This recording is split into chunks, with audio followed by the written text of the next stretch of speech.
ನನ್ನ ಹೆಸರು ಶಾರದಾ. ಎಲ್ಲರಂತೆ ನನಗೂ ಕನಸುಗಳಿತ್ತು. ಕಣ್ತುಂಬ ಆಸೆಗಳಿತ್ತು. ಮಧ್ಯಮ ವರ್ಗದ ಸಾಧಾರಣ ಹುಡುಗಿ ನಾನು. ಅಪ್ಪ, ಅಮ್ಮ ನೋಡಿ ನಿಶ್ಚಯಿಸಿದಂತಹ ಸಂಬಂಧ ಅದು. ಆದರೆ ಅವನು ಕಂಡಾಗ ನನಗೆ ಈ ಪ್ರಪಂಚವೇ ಸುಂದರವಾಗಿ ಕಾಣ್ತು. ನೋಡೋಕೆ ಬಹಳ ಸೊಗಸಾಗಿ ಸುಂದರವಾಗಿಯೇ ಇದ್ದ. ಅವನನ್ನು ನೋಡ್ತಾ ಇದ್ರೆ ನನಗೇನೋ ಒಂಥರ ಖುಷಿ, ಸಂತೋಷ, ಇಲ್ಲಸಲ್ಲದ ಆಸೆಗಳು ಹುಡ್ತಾ ಇದ್ವು. ಅವನ ಮಾತಿನಲ್ಲಿದ್ದ ಮೃದುತ್ವ ನನ್ನನ್ನು ಮರುಳು ಮಾಡೇ ಬಿಡ್ತು. ಆದರೆ ಆ ಒಂದು ರಾತ್ರಿ, ಯಾವ ರಾತ್ರಿಯನ್ನ ಪ್ರತಿ ಹುಡುಗಿ ತನ್ನ ಜೀವನದ ಅತ್ಯಂತ ಸುಂದರವಾದ ಕ್ಷಣ, ಅದ್ಭುತವಾದ ಕ್ಷಣ ಅಂತ ಅಂದ್ಕೊಳ್ತಾಳೋ, ಅದೇ ರಾತ್ರಿ ನನ್ನ ಪಾಲಿಗೆ ಅಗ್ನಿ ಪರೀಕ್ಷೆ ಆಗೋಯ್ತು.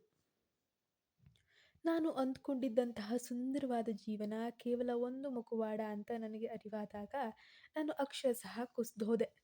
ನನ್ನ ಚಾರಿತ್ರ್ಯದ ಮೇಲೆ ಬಿದ್ದಂತಹ ಒಂದು ಅನುಮಾನದ ಕಲೆ ನನ್ನನ್ನು ಎಲ್ಲಿಗೆ ತಂದು ನಿಲ್ಲಿಸ್ತು ಗೊತ್ತಾ? ಇದು ಕೇವಲ ನನ್ನ ಕಥೆಯಲ್ಲ, ಇದು ತುಂಬ ಜನರ ಜೀವನದಲ್ಲಿ ನಡೆಯುತ್ತೆ. ನಂಬಿಕೆ ಹೆಸರಲ್ಲಿ ವಂಚನೆಗೊಳಗಾದ ಪ್ರತಿಯೊಂದು ಹೆಣ್ಣಿನ ಮೌನ ರೋದನೆ. ಆ ರಾತ್ರಿ ಆ ರೂಮಿನ ಒಳಗಡೆ ನಡೆದಿದ್ದೇನು ಗೊತ್ತಾ ಅಂತ ನಾನಿವತ್ತು ನಿಮ್ಮ ಮುಂದೆ ಯಾವುದೇ ಮುಚ್ಚು ಮರೆ ಇಲ್ಲದೆ ಹೇಳ್ತೀನಿ ಕೇಳಿ. ಗಾಜಿನ ಬಳೆಗಳ ಸದ್ದು ಮತ್ತು ಕಾಲುಂಗುರದ ನಾದ ಮಾತ್ರ ಆ ರೂಮ್ನಲ್ಲಿ ಕೇಳಿಸ್ತಾ ಇತ್ತು. ಅವಳು ಬಾಗಿಲ ಬಳಿ ಹಾಲಿನ ಲೋಟವನ್ನು ಹಿಡಿದು ನಿಂತಿದ್ದಾಳೆ. ಅವಳು ತಡಬಡಿಸುತ್ತಾ ಪಿಸು ಮಾತಿನಲ್ಲಿ, ಬಾಗ್ಲಾಕ್ಲಾ? ಅವನು ಕಿಟಕಿಯ ಬಳಿ ನಿಂತು ಹೊರಗೆ ನೋಡ್ತಾ ಇರ್ತಾನೆ. ತಿರುಗದೆ, ಹಾಕ್ಬೇಡ ಅಂತ ಯಾರಾದರೂ ಹೇಳಿದ್ದಾರಾ? ಅವಳು ಮೆಲ್ಲನೆ ಹೆಜ್ಜೆ ಹಾಕುತ್ತಾ ಹತ್ತಿರ ಹತ್ತಿರ ಬರ್ತಾ ಇದ್ದಾಳೆ. ಇಲ್ಲ, ಅದು ಹಾಲಿನ ಲೋಟ ಎಲ್ಲಿರ್ಲಿ ಅಂತ ಪ್ರಶ್ನೆ ಮಾಡಿದ್ಲು. ಅವನು ಅವಳ ಹತ್ತಿರ ಬಂದು ಅವಳ ಕಣ್ಣುಗಳನ್ನೇ ನೋಡುತ್ತಾ, ಲೋಟ ಆಮೇಲೆ ಇಡಬಹುದು, ಮೊದಲು ನನ್ನ ಕಡೆ ನೋಡ್ತೀಯಾ? ಇವತ್ತು ನಿನಗೆ ಸಂತೋಷವಾಗಿದೆಯಾ ಅಥವಾ ಕೇವಲ ಈ ಸದ್ದುಗದ್ದಲಕ್ಕೆ ಎದುರುಕೊಂಡಿದೀಯಾ? ಏನು ಕತೆ? ಅವಳು ಬಹಳ ಲಜ್ಜೆಯಿಂದ ಕಣ್ ಕೆಳಗೆ ಬಿಟ್ಟು, ಹೆದರಿಕೇನಿಲ್ಲ, ಒಂಥರ ನಡುಕ ಅಷ್ಟೆ. ನೀವಿಷ್ಟು ಹತ್ತಿರ ಬಂದರೆ. ಅವನು ಅವಳ ಕೈಯಲ್ಲಿದ್ದ ಲೋಟವನ್ನು ಪಕ್ಕದ ಟೇಬಲ್ ಮೇಲೆ ಇಟ್ಟು ಅವಳ ಕೈಗಳನ್ನು ಹಿಡಿದುಕೊಳ್ತಾನೆ. ಈ ಕೈಗಳು ಇಷ್ಟೊಂದು ತಣ್ಣಗಿರಬಾರ್ದು. ಅವಳು ಮೌನ. ಕೇವಲ ಉಸಿರಾಟದ ವೇಗ ಮಾತ್ರ ಹೆಚ್ಚಾದಂತಹ ಒಂಥರ ಸದ್ದು ಕೇಳಿಸ್ತಾ ಇದೆ ಆ ರೂಮ್ನಲ್ಲಿ. ಅವನು, ನಿನಗೆ ಗೊತ್ತಾನೆ ಈ ಕ್ಷಣಕ್ಕಾಗಿ ನಾನು ಎಷ್ಟು ದಿನದಿಂದ ಕಾದಿದ್ದೀನಿ ಅಂತ. ಇವತ್ತಿನಿಂದ ನಿನ್ನ ನೋವು, ನಗು ಎಲ್ಲದಕ್ಕೂ ನಾನು ಮಾತ್ರ ಸಾಕ್ಷಿ. ಈ ರೂಮಿನ ದೀಪದ ಬೆಳಕು ಮಂದವಾಗಿದೆ. ಕಿಟಕಿಯಿಂದ ಬರುವ ತಂಗಾಳಿ ತೆರೆಗಳನ್ನು ಅಲುಗಾಡಿಸ್ತಾ ಇದೆ. ಈಗ ತೀರಾ ಹತ್ತಿರದಿಂದ ಕೇಳಿಸ್ತಾ ಇತ್ತು. ಅವನು ಅವಳ ಮುಡಿಗೆ ಕೈ ಹಾಕುತ್ತಾ, ಈ ಮಲ್ಲಿಗೆ ವಾಸನೆಗಿಂತ ನಿನ್ನ ಮೌನವೇ ನನಗೆ ಹೆಚ್ಚು ಮಾತಾಡ್ತಿದೆ ಅಂತ ಅನ್ನಿಸ್ತಾ ಇದೆ ನನಗೆ. ಅವಳು ಮೆಲ್ಲಗೆ ನಗುತ್ತಾ, ನೀವು ಮಾತಾಡೋ ಶೈಲಿ ನೋಡಿದರೆ ಬಹುಶಃ ನಿಮ್ಮನ್ನು ಪೂರ್ತಿ ಅರ್ಥ ಮಾಡ್ಕೊಳ್ಳೋಕೆ ನನಗೆ ಈ ಒಂದು ಜನ್ಮ ಸಾಲಲ್ಲ ಅಂತ ಅನಿಸುತ್ತೆ. ಅವನು, ಅರ್ಥ ಮಾಡ್ಕೊಳ್ಳೋಕ್ಕೇನಿದೆ, ನಾನು ನಿನ್ನವನಲ್ವಾ ಅಷ್ಟೆ. ಇನ್ನೇನು ಅರ್ಥ ಮಾಡ್ಕೊಳ್ಳೋದು ನಮ್ಮಿಬ್ಬರ ಮಧ್ಯೆ ಏನೂ ಇಲ್ಲ. ಇಲ್ಲಿ ಸಂಭಾಷಣೆ ನಿಲ್ಲುತ್ತೆ, ಕೇವಲ ಉಸಿರಾಟದ ಏರಿಳಿತ, ಭಾವನಾತ್ಮಕ ಸಂಗೀತದ ಸದ್ದು ಮಾತ್ರ ಸಮಯ ಕಳೀತಾ ಇದೆ. ಒಬ್ಬರ ಕಣ್ಣನ್ನು ಒಬ್ಬರು ನೋಡುತ್ತಾ ಕಳೆದು ಹೋಗ್ತಾರೆ. ಬೆಳಗಿನ ಜಾವದ ಸುಳಿವು ನೀಡುವ ಹಕ್ಕಿಗಳ ಸಣ್ಣ ಧ್ವನಿ ಕೇಳಿಸ್ತಾ ಇತ್ತು. ದಿಢೀರನೆ ಅವನ ಉಸಿರಾಟದಲ್ಲಿ ಬದಲಾವಣೆ, ಏರುಪೇರು. ಒಂದು ರೀತಿ ಕಣ್ಣು ಕೆಂಪಗಾಗಿದೆ. ಅವಳಿಂದ ಸ್ವಲ್ಪ ದೂರ ಸರಿದು ಕುಳಿತುಕೊಳ್ತಾನೆ. ಬೆಡ್ಶೀಟ್ ಎಳೆಯುವಂತಹ ಸದ್ದು ಬರುತ್ತೆ. ಅವಳು ಇನ್ನೂ ಆ ಒಂದು ಅಮಲಿನಲ್ಲಿಯೇ ಕಣ್ಬಿಡದೆ ರಾತ್ರಿ ನಡೆದಂತಹ ಘಟನೆಯ ಖುಷಿಯಲ್ಲಿಯೇ ತೇಲಾಡ್ತಾ ಇದ್ದಾಳೆ. ಏನಾಯ್ತು? ಯಾಕೆ ಎದ್ದು ಕುಳಿತುಕೊಂಡ್ರಿ? ಅವನು ಧ್ವನಿಯನ್ನು ಒಂದು ತರಹದ ಗಡಿಸುತನ. ಇಲ್ಲ, ಏನಿಲ್ಲ. ಅವಳು ಅವನ ಹೆಗಲ ಮೇಲೆ ಕೈ ಹಿಡುತ್ತಾ, ಸುಳ್ಳು ಹೇಳಬೇಡಿ, ನಿಮ್ಮ ಮುಖದಲ್ಲಿ ಹೀಗಿರೋದು ಪ್ರೀತಿಯಲ್ಲ, ಅದೇನೋ ಒಂದು ರೀತಿ ಆತಂಕ ಅಥವಾ ಅನುಮಾನ. ಅವನು ಅವಳ ಕೈಯನ್ನು ಕೊಡವಿ, ಹೋಗಿ ಮೊದಲು ಆ ದೀಪ ಹಚ್ಚು. ಅವಳು ಗಾಬರಿಯಿಂದ, ಈಗ ಯಾಕೆ ದೀಪ? ಇನ್ನೂ ಬೆಳಗಾಗಿಲ್ವಲ್ಲ, ಇನ್ನೂ ಸಮಯ ಇದೆ. ಅವನು ಜೋರಾಗಿ, ದೀಪ ಹಚ್ಚು ಅಂತ ಹೇಳಿದೆ, ಹೇಳಿದ್ದು ಕೇಳಲಿಲ್ವಾ? ನನಗೆ ಕೆಲವು ಸತ್ಯಗಳು ಕಣ್ಣಿಗೆ ಕಾಣಿಸ್ಬೇಕಾಗಿದೆ. ಅವಳು ನಡುಗುತ್ತಾ ಹೋಗಿ ಸ್ವಿಚ್ಚನ್ನು ಹಾಕ್ತಾಳೆ. ರೂಮ್ನಲ್ಲಿ ಬೆಳಕು ಅನ್ನೋದು ತುಂಬಿಕೊಳ್ಳುತ್ತದೆ. ಅವಳು ಅವನನ್ನೇ ನೋಡ್ತಾ ಇದ್ದಾಳೆ. ಆದರೆ ಅವನು ಬೆಡ್ಶೀಟ್ನ ಒಂದು ಭಾಗವನ್ನು ದಿಟ್ಟಿಸಿ ನೋಡ್ತಾ ಇದ್ದಾನೆ. ಆ ಕಡೆಯಿಂದ ಈ ಕಡೆ, ಈ ಕಡೆಯಿಂದ ಆ ಕಡೆ ತೆರೆದು ಮಡಚಿ ನೋಡ್ತಾನೆ ಇದ್ದಾನೆ. ರೂಮಿನ ಬೆಳಕು ಕಣ್ಣು ಕೋರೈಸ್ತಿದೆ. ಅವನು ಹಾಸಿಗೆಯ ಮೇಲೆ ಅನಾಥವಾಗಿ ಬಿದ್ದಿರುವ ಆ ಬೆಳ್ಳನೆಯ ಶೀಟನ್ನು ಗುರಾಯಿಸ್ತಾ ಇದ್ದಾನೆ. ಅವಳು ಅವನ ಪಕ್ಕದಲ್ಲಿ ನಡುಗುತ್ತಾ ನಿಂತಿದ್ದಾಳೆ. ಅವಳು ಗಲಿಬಿಲಿಯಿಂದ, ಯಾಕೆ ಯಾಕೆ ಹಾಗೆ ನೋಡ್ತಾ ಇದ್ದೀರಾ? ನಾನು ಏನಾದರೂ ತಪ್ಪು ಮಾಡಿದ್ನಾ? ನೀವಿಷ್ಟೊಂದು ಕೋಪ ಮಾಡಿಕೊಳ್ಳುವಂಥದ್ದು ಈಗ ಏನಾಯಿತು? ಅವನು ಕ್ರೂರವಾದ ನಗುವಿನೊಂದಿಗೆ, ತಪ್ಪು ನೀನು ಮಾಡಿರೋದು ತಪ್ಪಲ್ಲ, ವಂಚನೆ. ನನ್ನ ನಂಬಿಕೆಯ ಜೊತೆ ಆಟವಾಡಿದ್ದೀಯ. ಈ ಬೆಡ್ಶೀಟ್ ಮೇಲೆ ಇರಬೇಕಾಗಿದ್ದ ಆ ಒಂದೇ ಒಂದು ಗುರುತು ಎಲ್ಲಿದೆ? ಅವಳು ಅರ್ಥವಾಗದೆ ಕಣ್ಣೀರನ್ನು ಹಾಕ್ತಾ, ಗುರುತ? ಯಾವ ಗುರುತು? ಏನು ಮಾತಾಡ್ತಿದ್ದೀರಾ? ನನಗೇನೂ ಅರ್ಥ ಆಗ್ತಿಲ್ಲ. ದಯವಿಟ್ಟು ಸರಿಯಾಗಿ ಹೇಳಿ, ನನ್ನನ್ನು ಎದುರಿಸಬೇಡಿ, ನನಗೇನೂ ಗೊತ್ತಿಲ್ಲ. ಅವನು ಎದ್ದು ಬಂದು ಅವಳ ತೋಳನ್ನು ಬಿಗಿಯಾಗಿ ಗಟ್ಟಿಯಾಗಿ ಹಿಡಿದ. ಅವಳಿಗೆ ತುಂಬ ನೋವಾಗ್ತಿತ್ತು. ಅವಳ ಕಣ್ಣಲ್ಲಿ ನೀರರಿತಾ ಇತ್ತು. ಏಯ್, ನಾಟಕ ಸಾಕು ಮಾಡು. ಈ ಜಗತ್ತಿನ ದೃಷ್ಟಿಯಲ್ಲಿ ನೀನು ಪವಿತ್ರವಾಗಿರಬಹುದು, ಆದರೆ ನನ್ನ ಮುಂದೆ ಅಲ್ಲ. ನೀನು ಕನ್ಯೆಯಲ್ಲ ಅನ್ನೋದಕ್ಕೆ ಇಲ್ಲಿ ಯಾವುದೇ ಸಾಕ್ಷಿ ಇಲ್ಲ, ಗೊತ್ತಾಯ್ತಾ? ಅವಳು ಜೋರಾಗಿ ಅಳುತ್ತಾ ಅವನ ಕೈ ಬಿಡಿಸಿಕೊಳ್ಳಲು ಪ್ರಯತ್ನಿಸುತ್ತಾ, ಇಲ್ಲ, ಇದು ಸುಳ್ಳು. ನಾನು ಪ್ರಾಣ ಬೇಕಾದರೂ ಕೊಡ್ತೀನಿ, ಆದರೆ ನಿಮ್ಮ ಮೇಲೆ ಆಣೆ ಮಾಡಿ ಹೇಳ್ತೀನಿ, ನಾನು ನಿಮ್ಮನ್ನು ಬಿಟ್ಟು ಬೇರೆ ಯಾರನ್ನೂ ಕನಸಿನಲ್ಲಿ ಯೋಚಿಸಿಲ್ಲ. ನನಗೆ ಇದರ ಬಗ್ಗೆ ಏನೂ ಗೊತ್ತಿಲ್ಲ. ನಂಬಿ ನನ್ನನ್ನು. ರಕ್ತ ಬಾರದೇ ಇದ್ದ ಮಾತ್ರಕ್ಕೆ ನಾನು ಚಾರಿತ್ರಹೀನೆ ಅಂತ ಹೇಗೆ ಹೇಳ್ತೀರಿ ನೀವು? ಅವನು ಅವಳನ್ನು ದೂರ ತಳ್ಳಿ, ಸಾಕು ನಿಲ್ಲಿಸು. ನಿನ್ನ ಕಣ್ಣೀರು ನನ್ನ ಕರಗಿಸಲ್ಲ. ಈ ಸತ್ಯದ ಜೊತೆ ನಾನು ಹೇಗೆ ಸಂಸಾರ ಮಾಡಲಿ? ಹೊರಗೆ ಜನ ಕಾಯ್ತಾ ಇದ್ದಾರೆ, ಅವರಿಗೆ ಮುಖ ಹೇಗೆ ತೋರಿಸ್ಲಿ? ಅವಳು ನೆಲದ ಮೇಲೆ ಕುಸಿದು ಬಿದ್ದು ಅಳುತ್ತಾ, ಜನರಿಗೋಸ್ಕರ ನಾನು ಸಾಯ್ಬೇಕಾ? ನಾನು ಮಾಡಿದ ತಪ್ಪಿಗೆ ನನಗೆ ಯಾಕೆ ಶಿಕ್ಷೆ ಕೊಡಬೇಡಿ, ದಯವಿಟ್ಟು. ನಾನು ನಿಮಗಾಗಿ ಮಾತ್ರ ಬದುಕಿದ್ದೀನಿ. ನೀವೇ ನನ್ನ ಪ್ರಪಂಚ ಅಂತ ಅಂದ್ಕೊಂಡಿದ್ದೀನಿ. ಅಂದಮೇಲೆ ನೀವು ಯಾಕೆ ನನ್ನ ಮೇಲೆ ಅನುಮಾನ ಪಡ್ತಾ ಇದ್ದೀರಾ? ಪ್ಲೀಸ್.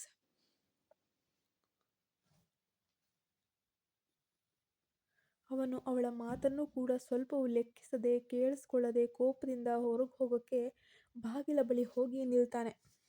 ಬಾಗಿಲ ಕೀಲಿ ಹಾಕುವ ಸದ್ದು ಜೋರಾಗಿ ಕೇಳಿಸುತ್ತದೆ. ಬೆಳಗಿನ ಜಾವದ ದೇವಸ್ಥಾನದ ಗಂಟೆ ಸದ್ದು ಕೇಳಿಸಿದೆ. ಹೊರಗೆ ಮನೆಯವರು ಓಡಾಡುವ, ನಗುವ ಸದ್ದು ರೂಮಿನ ಒಳಗಿರುವ ಸ್ಮಶಾನ ಮೌನಕ್ಕೆ ವಿರುದ್ಧವಾಗಿದೆ. ಅವನು ಬಾಗಿಲ ಬಳಿ ನಿಂತು ಹಿಂದಕ್ಕೆ ತಿರುಗದೆ, ಬೆಳಗಾಯಿತು, ಮುಖ ತೊಳ್ಕೊಂಡು ರೆಡಿಯಾಗು, ಹೊರಗೆಲ್ಲರೂ ಕಾಯ್ತಿರ್ತಾರೆ, ನೆನಪಿರ್ಲಿ. ಒಳಗೆ ನಡೆದದ್ದೇನಾದರೂ ಹೊರಗೆ ಗೊತ್ತಾದರೆ ಯಾರಿಗಾದರೂ ಗೊತ್ತಾಗಬೇಕೋ, ನಿನ್ನ ಹೆಣನೂ ಸಿಗದ ಹಾಗೆ ಮಾಡ್ತೀನಿ. ಅವಳು ನೆಲದ ಮೇಲೆ ಹಾಗೆ ಕುಳಿತಿದ್ದಾಳೆ. ಅಳು ನಿಂತಿದೆ. ಕಣ್ಣುಗಳಲ್ಲಿ ಈಗ ಶೂನ್ಯತೆ ಇದೆ. ಅವನು ಕಿವುಡ ನಿನಗೆ, ಎದ್ದೇಳು ಅಂದೆ. ಅವಳು ನಿಧಾನವಾಗಿ ಎದ್ದು ನಿಂತು ಅವನ ಕಣ್ಣುಗಳನ್ನು ನೇರವಾಗಿ ದಿಟ್ಟಿಸುತ್ತಾ, ಹೊರಗೆ ಹೋಗೋಣ ಬನ್ನಿ, ನಿಮ್ಮ ಮನೆಯವರು ಕೇಳೋ ಪ್ರಶ್ನೆಗಳಿಗೆ ತಾನೇ ಉತ್ತರ ಕೊಡ್ತೀನಿ ಅಂತ ಹೇಳ್ತಾಳೆ. ಆದರೆ ಅವನು ಗಾಬರಿಯಿಂದ, ಏನು ಏನು ಹೇಳ್ತೀಯ ನೀನು?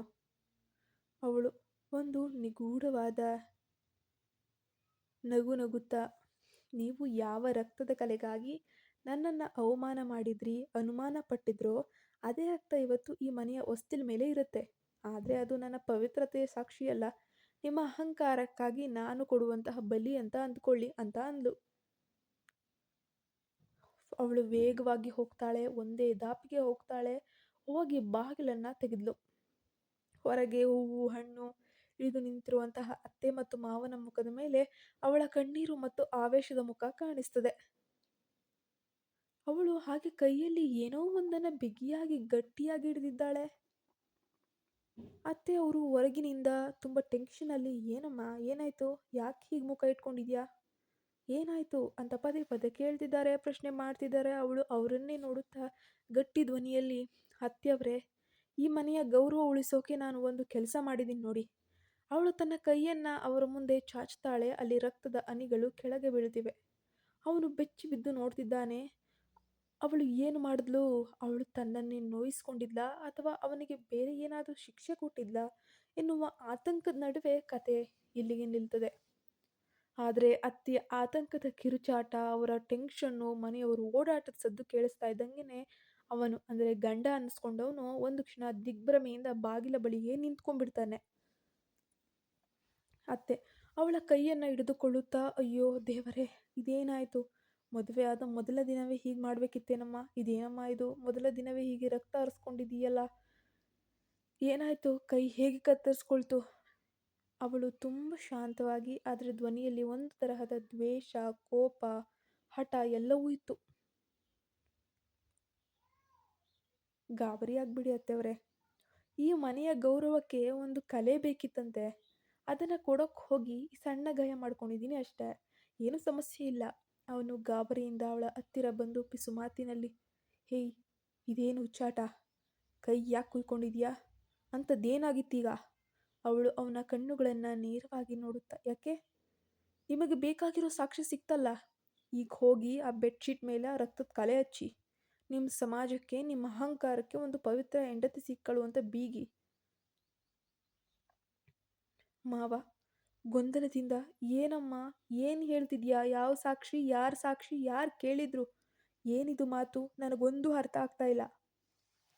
ಅವಳು ಗಟ್ಟಿಯಾಗಿ, ಮಾವನವರೇ, ನಾನು ಈ ಮನೆಗೆ ಬಂದದ್ದು ಸೊಸೆಯಾಗಿ ಅಲ್ಲ, ಒಬ್ಬಳು ಆರೋಪಿಯಾಗಿ ಅಂತ ಈಗಷ್ಟೇ ಅರ್ಥವಾಯಿತು. ನಿಮ್ಮ ಮಗನಿಗೆ ನನ್ನ ಪ್ರೀತಿಗಿಂತ ನನ್ನ ದೇಹದ ಪರೀಕ್ಷೆಯೇ ಮುಖ್ಯವಾಯಿತಂತೆ. ಆತ ತುಂಬ ಅಂದರೆ ತುಂಬ ಬೇರೆ ಥರನೇ ಮಾತಾಡ್ತಾನೆ. ಅವನಿಗೆ ಬೇರೆದೇ ಗುರುತು ಬೇಕಂತೆ. ನಾನು ಕನ್ಯೆಯೋ ಅಲ್ಲವೋ ಅನ್ನೋ ಪ್ರಶ್ನೆ ಆತನಲ್ಲಿ ಹುಟ್ಟಿದೆ. ಅವನು ಮನೆಯವರ ಮುಂದೆ ಅವಮಾನ ತಡೆಯಲಾರದೆ, ಹೇಯ್, ಸಾಕು ಮಾಡು, ವಿಷಯನ ಬೇರೆ ಕಡೆ ತೊಗೊಂಡು ಹೋಗ್ಬೇಡ. ಅವಳು ಆವೇಶದಿಂದ, ಇಲ್ಲ, ಈಗ ಎಲ್ಲವೂ ಹೊರಗೆ ಬರಲಿ, ಇರೋ ವಿಷಯ ಗೊತ್ತಾಗಲಿ. ಯಾಕೆ? ನನ್ನ ಮೇಲೆ ಅಪವಾದ ಹೊರಿಸಿದ್ದೀರ ತಾನೆ? ಅದನ್ನು ನಾನು ಸಾಬೀತು ಮಾಡಲೇಬೇಕು. ಅತ್ತೆಯ ಕಡೆ ತಿರುಗಿ,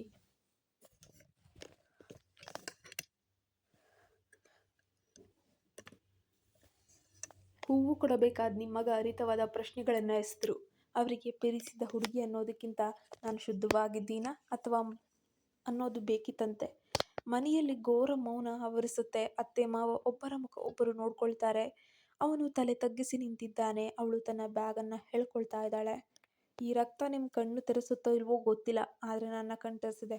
ಅನುಮಾನದ ಅಡಿಪಾಯದ ಮೇಲೆ ಕಟ್ಟೋ ಈ ಸಂಸಾರ ನನಗೆ ಖಂಡಿತ ಬೇಡ. ಪ್ರತಿದಿನ ಪ್ರತಿ ಕ್ಷಣ ಅವಮಾನ ಮಾಡಿಕೊಂಡು ಸಂಶಯದಿಂದ ಬದುಕಬೇಕು ಅನ್ನೋ ಆಸೆ ಖಂಡಿತ ನನ್ನಲ್ಲಿಲ್ಲ. ಅವನು ಅವಳ ಕೈ ಹಿಡಿದು ತಡೆಯುತ್ತಾ, ಕ್ಷಮಿಸ್ಬಿಡು, ನನ್ನ ಸಮಾಜದ ಮಾತು ಕೇಳಿ ಅಡ್ಡ ಹಾದಿ ಹಿಡಿದ್ಬಿಟ್ಟೆ, ಪ್ಲೀಸ್ ಹೋಗ್ಬೇಡ. ಅವಳು ಕೈಯನ್ನು ಕೊಡವಿ, ಕ್ಷಮೆ ನನ್ನ ಆತ್ಮಗೌರವಕ್ಕೆ ಕೊಡೋ ಬೆಲೆ ಇದು. ನಿಮ್ಮ ಮನೆಯ ಹೊಸ್ತಿಲ ಮೇಲೆ ಬಿದ್ದಿರೋ ಈ ರಕ್ತದ ಹನಿಗಳ ನೀವು ನನಗೆ ಕೊಟ್ಟ ಮೊದಲು ಉಡುಗೊರೆ. ಅದು ಎಂದಿಗೂ ಒಣಗಲ್ಲ, ಎಂದಿಗೂ ಮಾಸಲ್ಲ, ಎಂದಿಗೂ ನೆನಪಿಂದ ಹೋಗೋದೇ ಇಲ್ಲ.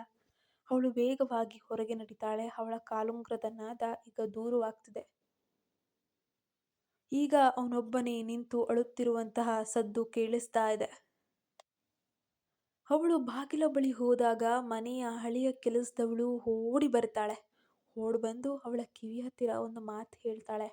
ಅವಳಿಗೆ ಅದೇನಾಯ್ತೋ ಗೊತ್ತಿಲ್ಲ, ಆಕೆಗೂ ಒಬ್ಬ ಮಗಳಿದ್ದೋ ಏನೋ, ತನ್ನ ಮಗಳಂತೆ ಅಂತ ಭಾವಿಸಿ ಆಕೆ ಇರುವುದನ್ನು ಇದ್ದ ಹಾಗೆ ಹೇಳಿಬಿಟ್ಲು. ಕೆಲಸದವಳು, ಅಮ್ಮ, ನಿನ್ನ ಕೈಯಿಂದ ರಕ್ತ ಬರೋದನ್ನು ನೋಡಿ ಬಹುಶಃ ಅವನು ಹತ್ತಿರಬಹುದು, ಆದರೆ ನಿಜವಾದ ಕತೆ ಅದಲ್ಲ. ಈ ಮದುವೆಗೆ ಮುಂಚೆ ಇವನೇ ಇನ್ನೊಬ್ಳು ಹುಡುಗಿ ಜೀವನ ಹಾಳು ಮಾಡಿದ್ದ, ಅದಕ್ಕೆ ಅವನು ಅಷ್ಟೊಂದು ಹೆದರ್ತಿರೋದು. ಅವಳು ತಕ್ಷಣ ನಿಂತು ಹಿಂದೆ ತಿರುಗಿ ಅವನನ್ನು ನೋಡ್ತಾಳೆ. ಅವನ ಮುಖ ಈಗ ಬಿಳಿಯಾಗಿ ಬಿಟ್ಟಿದೆ. ತಾನು ತಪ್ಪು ಮಾಡಿದ್ದೀನಿ ಅನ್ನೋ ಭಾವನೆ ಅವನ ಮುಖದಲ್ಲಿ ಎದ್ದು ಕಾಣ್ತಾ ಇದೆ.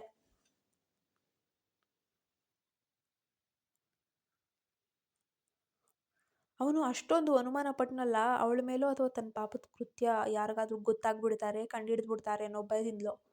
ಮಳೆಯ ಸದ್ದು ಶುರುವಾಗ್ತದೆ. ಅವಳು ಮಳೆ ಬರುತ್ತಿದ್ದರೂ ಲೆಕ್ಕಿಸದೆ ಅಲ್ಲೇ ನಿಂತಿದ್ದಾಳೆ. ಅವಳ ಕಣ್ಣುಗಳು ಈಗ ತೀರ ಕೆಂಪಗಾಗಿವೆ. ಕೋಪ ಅನ್ನೋದು ಜ್ವಾಲಾಮುಖಿಯಂತೆ ಉಕ್ಕಿ ಹರಿತಾ ಇದೆ. ಅವಳು ನಿಧಾನವಾಗಿ ಅವನ ಹತ್ತಿರ ನಡೆದು ಬರ್ತಾಳೆ. ಹೆಜ್ಜೆಗಳ ಸದ್ದು ಭಾರವಾಗಿದೆ. ಕೆಲಸದವಳು ಹೇಳಿದ್ದು ನಿಜನಾ? ಅವನು ತಡಬಡಿಸುತ್ತಾ, ಅವಳಿಗೆ ವಯಸ್ಸಾಗಿದೆ, ಏನೇನೋ ಮಾತಾಡ್ತಾಳೆ. ಅದನ್ನು ನೀನು ನಂಬೇಡ ಅಮ್ಮ, ದಯವಿಟ್ಟು. ಅವಳು ಸುಳ್ಳು ಹೇಳ್ತಿದ್ದಾಳೆ. ಅವಳು ಜೋರಾಗಿ, ನನ್ನ ಕಣ್ಣನ್ನು ನೋಡಿ ಹೇಳು, ನೀನು ನನ್ನ ಯಾಕೆ ಇಷ್ಟೊಂದು ಪರೀಕ್ಷೆ ಮಾಡಿದೆ ಅಂತ ಈಗ ಅರ್ಥವಾಗ್ತಿದೆ. ಪಾಪಿ ಎಲ್ರಿಗೂ ಹೆದರ್ತಾನೆ ಅನ್ನೋ ಹಾಗೆ ನೀನು ಮಾಡಿದ ತಪ್ಪಿಗೆ ನನ್ನನ್ನು ಶಿಕ್ಷಿಸೋಕೆ ನೋಡಿದ್ಯಾ? ಅವನು ಮೊಣಕಾಲೂರಿ ಕುಳಿತು ಅಳುತ್ತಾ, ಹೌದು ಹೌದು, ಆದರೆ ಮದುವೆಗೆ ಮುಂಚೆ ನಾನು ಒಬ್ಬಳನ್ನ ಬಹಳ ಪ್ರೀತಿಸಿದ್ದೆ. ಅವಳು ನಿನ್ನ ಹಾಗೆ ತುಂಬ ಮುಗ್ಧವಾಗಿದ್ಲು. ಅವಳನ್ನು ನಂಬಿಸಿದ್ದೆ, ವಂಚಿಸಿದ್ದೆ. ಅವಳು ಆತ್ಮಹತ್ಯೆ ಮಾಡಿಕೊಂಡೇ ಬಿಟ್ಲು. ಅವತ್ತಿನಿಂದ ನನ್ನ ಮನಸ್ಸಲ್ಲಿ ಒಂದು ಭಯ ಇತ್ತು. ನನ್ನ ಜೀವನಕ್ಕೆ ಬರೋ ಹುಡುಗಿಯು ನನ್ನ ಹಾಗೆ, ನನ್ನ ಪಾಪಕ್ಕೆ ತಕ್ಕ ಹಾಗೆ ವಂಚಿತಳಾಗಿರ್ತಾಳಾ ಅಂತ. ಅವಳು ಅಸಹ್ಯದಿಂದ ಅವನನ್ನು ನೋಡಿ, ಅಂದರೆ ನಿನ್ನ ಪಾಪವನ್ನು ತುಳಿಯೋಕೆ ನನ್ನ ಪವಿತ್ರತೆಯನ್ನು ಬಲಿ ಕೇಳಿದ್ಯಾ?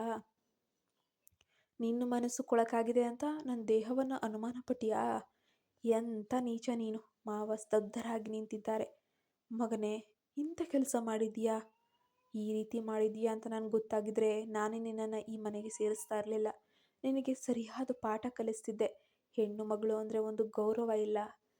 ಅವಳು ತನ್ನ ಕೈಗೆ ಸುತ್ತಿಕೊಂಡಿದ್ದಂತಹ ಬಟ್ಟೆಯನ್ನು ಬಿಚ್ಚಿಸಿದ್ದಾಳೆ. ನೋಡು, ಈ ರಕ್ತ ಈಗ ಹರಿಯೋದು ನಿಲ್ಲಬಹುದು, ಆದರೆ ನೀನು ನನ್ನ ಮನಸ್ಸಿಗೆ ಮಾಡಿದ ಗಾಯ ಯಾವತ್ತಿಗೂ ವಾಸಿಯಾಗೋದೇ ಇಲ್ಲ. ಅದು ಪ್ರತಿ ಕ್ಷಣ ನೋವು ಕೊಡ್ತಾನೆ ಇರುತ್ತೆ.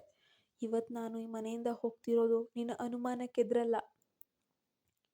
ನಿನ್ನಂತಹ ಒಬ್ಬ ಅಪರಾಧಿ, ಕೆಟ್ಟ ಮನುಷ್ಯ, ಮನುಷ್ಯತ್ವಕ್ಕೆ ಬೆಲೆನೇ ಇಲ್ಲದೆ ಇರೋನ ಜೊತೆ ಬದುಕೋಕೆ ಅಸಹ್ಯ ಪಟ್ಕೊಂಡು ಹೋಗ್ತಾ ಇದ್ದೀನಿ. ಅವನು, ಪ್ಲೀಸ್ ಒಂದು ಅವಕಾಶ ಕೊಡು, ನಾನು ಖಂಡಿತ ಬದಲಾಗ್ತೀನಿ. ಅವಳು ಬಾಗಿಲು ಬಳಿ ನಿಂತು, ಬದಲಾಗೋಕ್ಕೆ ಇದು ಸಿನಿಮಾನೂ ಅಲ್ಲ, ನಾಟಕನೂ ಅಲ್ಲ. ಇದು ನನ್ನ ಜೀವನ. ನನ್ನ ಜೀವನಕ್ಕೆ ಒಂದು ಬೆಲೆ ಇದೆ. ಹೋಗು, ಈ ಸತ್ತು ಹೋದ ಹುಡುಗಿಯ ಆತ್ಮ ಹತ್ತಿರ ಹೋಗಿ ಕ್ಷಮೆ ಕೇಳು. ನನ್ನ ಕ್ಷಮೆ ನಿನಗೆ ಯಾವತ್ತೂ ಸಿಗಲ್ಲ. ಬಹುಶಃ ಅವಳು ಕ್ಷಮಿಸಿದ್ರು ನಾನು ಯಾವತ್ತೂ ಕ್ಷಮಿಸೋಕ್ಕಾಗೋದೇ ಇಲ್ಲ ಅನಿಸುತ್ತೆ. ಅವಳು ಮಳೆಯಲ್ಲಿ ಮರೆಯಾಗ್ತಾಳೆ. ಅವಳು ಹೋಗುವ ದಾರಿಯಲ್ಲಿ ಅವಳ ರಕ್ತದ ಹನಿಗಳು ಮಳೆ ನೀರಿನಲ್ಲಿ ಕರಗಿ ಹೋಗ್ತಾ ಇದ್ದಾವೆ. ಅವನು ಅಂಧಕಾರದ ರೂಮ್ನಲ್ಲಿ ಒಬ್ಬನೇ ಅನಾಥವಾಗಿ ಕುಳಿತಿದ್ದಾನೆ. ಅವಳು ಮಳೆಯಲ್ಲಿ ಹೋಗಲು ಅನುವಾದಾಗ ಅವನು ಓಡಿ ಬರ್ತಾನೆ. ಓಡಿ ಬಂದು ಅವಳ ಕಾಲಿನ ಮುಂದೆ ಕುಸಿತಾನೆ. ಅವನು ಗದ್ಗದಿತ ಧ್ವನಿಯಲ್ಲಿ, ಶಾರದಾ, ನಿಲ್ಲಿಸು. ನೀನು ಈ ಮನೆಯಿಂದ ಹೊರಗೆ ಹೋದರೆ ನಾನು ನನ್ನನ್ನು ಯಾವತ್ತೂ ಕ್ಷಮಿಸ್ಕೊಳ್ಳಲಾರೆ. ನಾನು ಬದುಕಿರಲ್ಲ. ಹೌದು, ನಾನು ಮಾಡಿದ್ದು ತಪ್ಪು ಮಾಡಿದ್ದೀನಿ. ನನ್ನ ಪಾಪದ ಪ್ರಜ್ಞೆ ನನ್ನನ್ನು ಕುರುಡನನ್ನಾಗಿ ಮಾಡಿತ್ತು. ದಯವಿಟ್ಟು ಕ್ಷಮಿಸು. ನನಗೊಂದೇ ಒಂದು ಚಾನ್ಸ್ ಕೊಡು ಶಾರದಾ. ಶಾರದಾ ನಿಂತು ಕಣ್ಣೀರನ್ನು ಒರೆಸ್ಕೊಳ್ಳುತ್ತಾ, ಈಗ ನೀನು ಕ್ಷಮೆ ಕೇಳಿ ಏನು ಪ್ರಯೋಜನ? ನನ್ನ ಆತ್ಮಗೌರವಕ್ಕೆ ಧಕ್ಕೆ ತಂದುಬಿಟ್ಟೆ ನೀನು. ಅವನು, ಶಾರದಾ, ನಾನು ನಿನ್ನನ್ನು ಪರೀಕ್ಷೆ ಮಾಡಿದ್ದಲ್ಲ. ನನ್ನಲ್ಲಿದ್ದ ಕೀಳರಿಮೆ ನಾನು ನಿನ್ನ ಮೇಲೆ ಹೇರಿದ್ದು. ಈ ರಕ್ತ ಸಾಕ್ಷಿ ನನಗೆ ಬೇಕಾಗೇ ಇರಲಿಲ್ಲ. ಅದು ನನ್ನ ಮನಸ್ಸಿನ ಕಲ್ಮಶ ತೊಳೆಯೋಕೆ ಬೇಕಿತ್ತು. ನಾನು ಅಯೋಗ್ಯ ಇರಬಹುದು, ಆದರೆ ನಿನ್ನನ್ನು ಕಳೆದುಕೊಳ್ಳುವಷ್ಟು ಧೈರ್ಯ ನನಗಿಲ್ಲ. ನೀನು ನನಗೆ ಬೇಕು. ನೀನು ನನ್ನ ಹೆಂಡತಿ. ಇವತ್ತಿನಿಂದ ನಿನ್ನ ಪವಿತ್ರತೆಯನ್ನಲ್ಲ, ನಿನ್ನ ಪ್ರೀತಿಯನ್ನು ನಂಬಿ ಬದುಕ್ತೀನಿ. ನೀನು ಶಿಕ್ಷೆ ಕೊಟ್ಟರೂ ಸರಿ, ನೀನು ಏನೇ ಮಾಡಿದರೂ ಸರಿ, ಆದರೆ ನೀನು ನನ್ನ ಜೊತೆಗಿರಬೇಕು. ನನ್ನ ಜೊತೆಗಿದ್ದು ನನ್ನನ್ನು ತಿದ್ದುವ ಅವಕಾಶವನ್ನು ಕೊಡು. ಈ ಮನೆ, ಈ ಪ್ರಪಂಚದ ಮುಂದೆ ನಾನು ನಿನ್ನ ಕಾಲಿಗೆ ಬಿದ್ದು ಕೇಳ್ಕೊಳ್ತಾ ಇದ್ದೀನಿ. ದಯವಿಟ್ಟು ನನ್ನ ಕ್ಷಮಿಸ್ಬಿಡು. ನನಗೆ ನೀನು ಬೇಕು. ಅವನು ಅವಳ ಕೈ ಗಾಯಕ್ಕೆ ತನ್ನ ಬಟ್ಟೆಯಿಂದ ಪಟ್ಟಿ ಕಟ್ತಾನೆ. ಅವಳ ಕಣ್ಣಲ್ಲಿ ಈಗ ಕೋಪದ ಬದಲು ಒಂದು ರೀತಿಯ ಮರುಕ ಮೂಡುತ್ತದೆ. ಈ ಕತೆ ಹೇಗಿತ್ತು ಅನ್ನೋದನ್ನು ದಯವಿಟ್ಟು ನಿಮ್ಮ ಅಭಿಪ್ರಾಯ ತಿಳಿಸಿ. ಈ ಕತೆ ತುಂಬ ಜನರಿಗೆ ಉಪಯೋಗಕ್ಕೆ ಬರುತ್ತೆ ಅಂತ ನಾನು ಅನ್ಕೊತೀನಿ. ನಮ್ಮ ಚಾನಲ್ಗೆ ನೀವಿನ್ನೂ ಸಬ್ಸ್ಕ್ರೈಬ್ ಆಗಿಲ್ಲ ಅಂದರೆ ಪ್ಲೀಸ್ ಸಬ್ಸ್ಕ್ರೈಬ್ ಆಗಿ. ನಿಮ್ಮ ಒಂದೊಂದು ಸಬ್ಸ್ಕ್ರೈಬ್ ಅನ್ನೋದು ನನಗೆ ತುಂಬ ಪ್ರೋತ್ಸಾಹ ಕೊಡುತ್ತೆ. ಪ್ಲೀಸ್ ಸಬ್ಸ್ಕ್ರೈಬ್ ಆಗಿ. ಪಕ್ಕದಲ್ಲಿ ಕಾಣೋ ಬೆಲ್ ಐಕನ್ನ ಪ್ರೆಸ್ ಮಾಡಿ ನೋಟಿಫಿಕೇಷನ್ ಆನ್ ಮಾಡಿ ಇಟ್ಕೊಳ್ಳಿ.